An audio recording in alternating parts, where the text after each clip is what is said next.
આપણી જમીનો મેળવી શક્યા છે અને બચાવી શક્યા છે। સાથીઓ આપણે સમાજમાંથી આવીએ છીએ જેનો ઇતિહાસ ગૌરવશાળી છે। એ બિરસા મુંડા ભગવાન હોય, ટાટિયા ભીલ હોય, ખાજિયા નાયક હોય કે તિલકા માજી હોય, ગુરુ ગોવિંદ ગીરી હોય કે જલપાઈસિંહ મુંડા હોય, જેમણે આઝાદીની લડતમાં પોતાનું યોગદાન આપ્યું, પોતાની સુવિધાઓ છોડી અને દેશ માટે લડ્યા, આપણા સમાજ માટે લડ્યા। આજે આઝાદીમાં પણ તમે જોઈ લો, આઝાદીમાં પણ આપણો આટલો મોટો સમાજે ખૂબ મોટું યોગદાન આપ્યું છે। જ્યારે આ વિસ્તારમાં મોટા મોટા ડેમો બનવાના હતા ત્યારે આદિવાસીઓએ પોતાની જમીનો આપી છે। જ્યારે આ વિસ્તારમાં નેશનલ હાઈવે નીકળવાના હતા ત્યારે આદિવાસીઓએ જમીન આપી છે।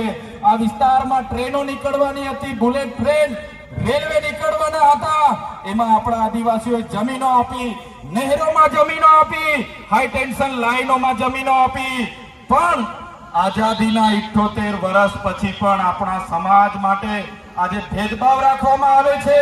આજે પણ અમારો સમાજ શિક્ષકોની માંગણી માટે આંદોલન કરે છે, સારી શાળા માટે આંદોલન કરે છે, પીવાના પાણી માટે આંદોલન કરે છે, સિંચાઈના પાણી માટે આંદોલન કરે છે। એટલા માટે આ સરકારોને અમે કહીએ છીએ, અગર આ સરકારો આદિવાસીઓની વિકાસ કરવા નથી માંગતી તો આવનાર દિવસોમાં દેશનું 29મું રાજ્ય અમે ભીલ પ્રદેશ બનાવીને રહીશું। અગર સરકારો અમારા આદિવાસીઓને વિકાસ નહીં કરે તો જે અમારો ભીલ પ્રદેશ હતો એને વિભાજિત કરવામાં આવ્યો। આજે રાજસ્થાન, મધ્યપ્રદેશ, મહારાષ્ટ્ર અને ગુજરાત એ ભીલ પ્રદેશને અમે ફરી ભેગો કરીશું। આજે પણ અમારા રીત રિવાજો, અમારી જન્મની વિધિ, અમારી લગ્નની વિધિ, અમારી મરણની વિધિ સરખી છે। આજે પણ અમારા રીત રિવાજો સાચા છે। આજે પણ અમારે મધ્યપ્રદેશ, મહારાષ્ટ્ર અને રાજસ્થાન સાથે રોટી બેટીનો વ્યવહાર છે। આજે પણ અમારી બોલી, ભાષા અને પહેરવેશ સાચા સરખા છે। ત્યારે મિત્રો, આવનારા દિવસોમાં જો સરકાર આદિવાસીઓનો વિકાસ નહીં કરશે તો અલગ ભીલ પ્રદેશ રાજ્ય બનાવીને આદિવાસીઓનો આપણે વિકાસ કરી લઈશું। આપણી પાસે જળ છે, જંગલ છે, જમીનો છે, નર્મદાનું પાણી છે, નર્મદાની વીજળી છે, કાકરાપારની વીજળી છે, ઝઘડિયા રાજપારડી જીઆઈડીસી, જીએમડીસી જેમાં લિગ્નાઇટ કોલસો નીકળે છે, છોટાઉદેપુરમાં આપણી રેતીની ખાણો છે, આંબા ડુંગરમાં યુરેનિયમની ખાણો છે। આટલી બધી રોયલ્ટી આપણે સરકારમાં આપીએ છીએ અને આજે પણ અમારો સમાજ શિક્ષક મૂકી આપો, ડોક્ટર મૂકી આપો, શાળા બનાવી આપો, રોડ બનાવી આપો, લાઇટ આપો, પાણી આપો, લડેંગે જીતેંગે, સરકાર મુર્દાબાદ જિંદાબાદ। શું આજે પણ આપણે જિંદાબાદ મુર્દાબાદ કરવાના છે? આગળ પણ આપણે જિંદાબાદ મુર્દાબાદ કરતા રહેવાનું છે।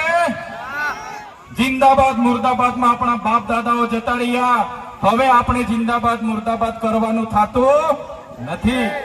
એટલા માટે કહીએ છીએ, કાલે કેવડિયાનો વારો હતો, માલસામોટનો વારો આવશે, આવનાર દિવસમાં વાલિયાનો વારો આવશે, ઝઘડિયાનો વારો આવશે। આપણે પાર્ટીઓમાં લડાઈએ છીએ, આપણે ધર્મ સંપ્રદાયોમાં લડાઈએ છીએ, આપણે સંગઠનોમાં લડાઈએ છીએ। ત્યારે આ લોકો આપણો ગેરલાભ ઉઠાવીને આપણને વિભાજિત કરો અને રાજ કરોની નીતિ સાથે આગળ વધી રહ્યા છે। ત્યારે મિત્રો, એક થવાની જરૂર છે। મારા યુવાન મિત્રોને પણ હું આહ્વાન કરું છું, તમારી શક્તિનો ઉપયોગ, તમારી તાકાતનો ઉપયોગ, તમારી યુવા શક્તિનો ઉપયોગ તમારી કેરિયર બનાવવા માટે કરો। તમે સારી બાઇક મા બાપ પર લઈ માંગો છો, આઈફોન લઈ માંગો છો, દૂર દૂર સુધી રેસિંગ કરવા જાઓ છો, પાર્ટીઓ કરવા જાઓ છો, ચારધામની યાત્રાઓ કરો છો।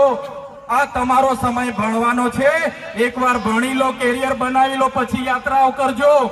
અને આવી જ રીતના તમારું જીવન, તમારું યુવાન, તમારી ઉંમરનો સમય તમે નાચવા કૂદવામાં કાઢી નાખશો, આપણા સમાજનો ઉદ્ધાર થવાનો નથી।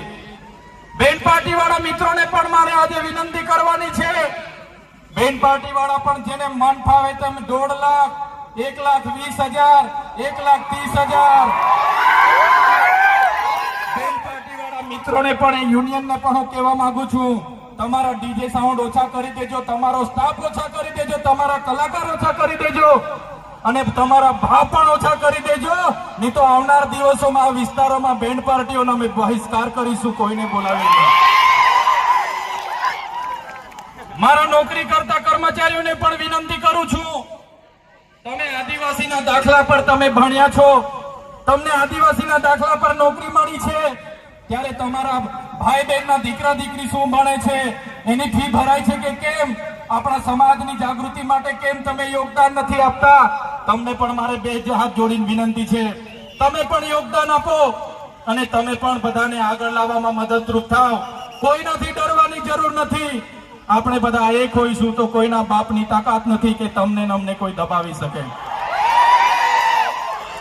ત્યારે મિત્રો, આજના મંચ પરથી કહીએ છીએ, ભગવાન બિરસા મુંડાનો ઇતિહાસ ગૌરવશાળી છે, આપણા પૂર્વજોનો ઇતિહાસ ગૌરવશાળી છે અને ઇતિહાસમાંથી પ્રેરણા લઈને આપણે આપણા જીવનમાં આગળ વધવું જોઈએ.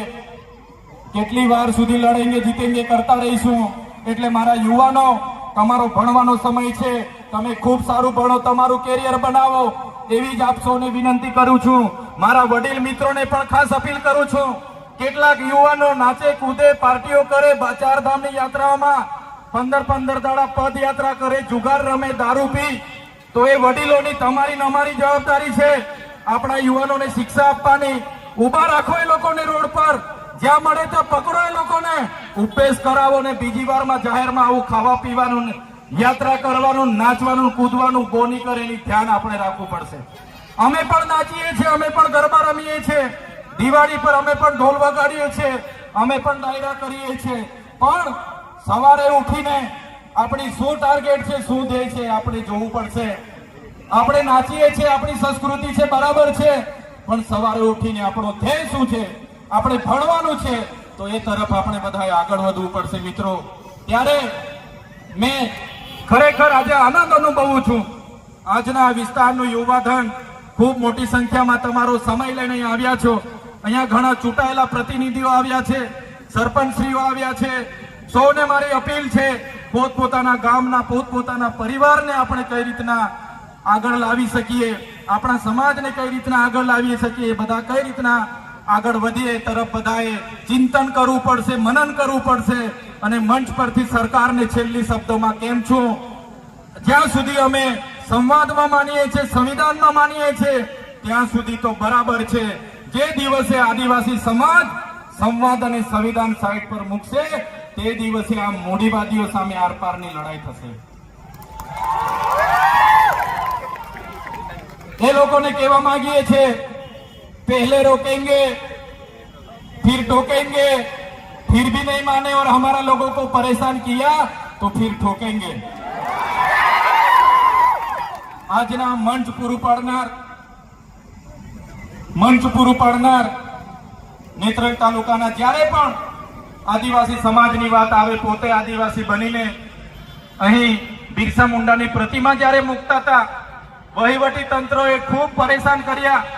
એમને ત્યાં સેન્ટરમાં મૂકવાની હતી, મૂકવા નહીં દીધી, છતાંય ન નમ્યા અને પ્રતિમા મૂકી અને એ વિસ્તારના લોકોને, યુવાનોને જાગૃત કરવા, પ્રેરણા લેવાનું કામ જેમણે કર્યું છે, એવા શેરખાનભાઈ, એમના પૂરા ટીમને, વિપુલભાઈ, સંજયભાઈ, પૂરી ટીમને હું અભિનંદન આપું છું કે તમે અમને બધાને આ મંચ પૂરું પાડ્યું, અમને આમંત્રિત કર્યા અને સૌ યુવાનોને આ સાંસ્કૃતિક કાર્યક્રમમાં પોતાની સંસ્કૃતિ, સભ્યતા જાળવવા માટે અપીલ કરી અને અમારું સ્વાગત કર્યું. અમને બોલાવ્યા બદલ આયોજનની તમામ ટીમ, અહીં ઉપસ્થિત તમામ પદાધિકારીઓ, યુવાનો, વડીલો, માતા બહેનો, પોલીસ કર્મીઓ, પ્રેસ મીડિયાના મિત્રો અને જેમણે સંગીત પૂરું પાડ્યું છે એવા બેન્ડ પાર્ટીના તમામ કલાકારોને હું અભિનંદન આપું છું. અને આપણા આદિવાસી સમાજના લોક ગાયક એવા અજય વસાવા અને લોક ગાયિકા એવા ઉર્વીબેન રાઠવાને પણ અભિનંદન આપું છું. બધાનો ખૂબ ખૂબ આભાર, ધન્યવાદ.